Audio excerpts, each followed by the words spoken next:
அனைவருக்கும் வணக்கம். என்னுடைய பெயர் ருத்ரா. நான் 7வது படிக்கிறேன். நான் இப்பொழுது ராணுவ வீரன் என்ற தலைப்பில் சிறிய கவிதை கூற வந்துள்ளேன்.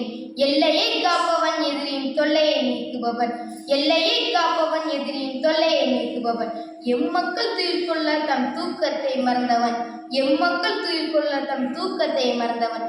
மழையிலும் வெயிலிலும் நம்மை பாதுகாக்க குடைபிடிக்கிறோம், மழையிலும் வெயிலிலும் நம்மை பாதுகாக்க குடைபிடிக்கிறோம்.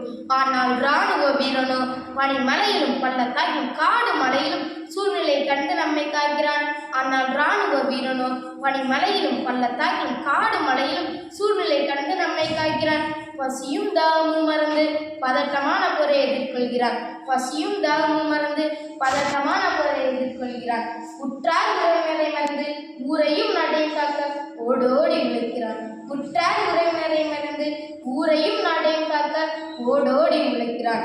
பகட்டான வாழ்வை மறந்து பாங்காக நாட்டை காக்கிறார், பகட்டான வாழ்வை மறந்து பாங்காக நாட்டை காக்கிறார். இராணுவ வீரன் ராஜ மணிமகுடம் ஆவான், இராணுவ வீரன் ராஜ மணிமகுடம் ஆவான்.